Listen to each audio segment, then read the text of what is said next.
அழைத்தவர் உண்மையுள்ளவர். தம்முடைய குமாரனும் நம்முடைய கர்த்தருமாயிருக்கிற இயேசு கிறிஸ்துவினுடனே ஐக்கியமாய் இருப்பதற்கு உங்களை அழைத்த தேவன் உண்மையுள்ளவர். 1 கொரிந்தியர் 1:9. உன்னை அழைத்தவராகிய நான் உண்மையுள்ளவராயிருக்கிறேன். யோசேப்பை உன்னதமான இடத்தில் உட்கார வைக்கும்படிக்கே நான் அவனுடைய சிறு வயதில் சொப்பனங்களையும் கிருபைகளையும் கொடுத்தேன். தன் சகோதரர்களால் வெறுக்கப்பட்ட போதிலும் நான் அவனை வெறுக்கவில்லை. தகப்பனுடைய பாசமும் நேசமும் அதிகமாய் கிடைக்கும்படிக்கு செய்தேன்.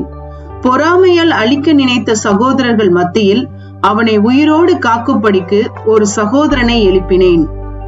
அடிமையாய் கொண்டு போகப்பட்ட இடத்திலும் அநேக எஜமான்கள் எகிப்தில் இருந்தாலும் அவனை போத்திபாரின் வீட்டிற்கு அனுப்பினேன். போத்திபாரின் வீட்டிலே அநேக அடிமைகள் இருந்த போதிலும் யோசேப்பை அதில் சிறந்தவனாக்கினேன். யோசேப்பின் நிமித்தம் போத்திபாரின் குடும்பத்தை ஆசீர்வதித்தேன். இதை அனைவரும் அறியும்படிக்கு செய்தேன். பாவ சோதனை வந்தபோது தவறி போகாமல் தன்னுடைய மானத்தையும் பாராமல் பரிசுத்தமே மேலானதென்று பாவத்தை விட்டு ஓடச் செய்தேன். அநேக சிறை கைதிகள் இருந்தாலும் சிறைச்சாலையிலும் உயர்த்தினேன். என்னுடைய சரியான நேரம் வந்தபோது சிறைச்சாலையில் இருந்து சிம்மாசனத்திற்கு செல்லும்படி செய்தேன். இதையே உனக்கும் செய்வேன். உன்னை அழைத்தவராகிய நான் உண்மையுள்ளவர். உன்னை மரண பரியந்தம் நடத்திடுவேன். ஜெபம்.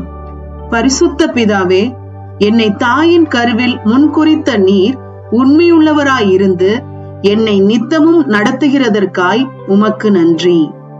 ஆமேன்.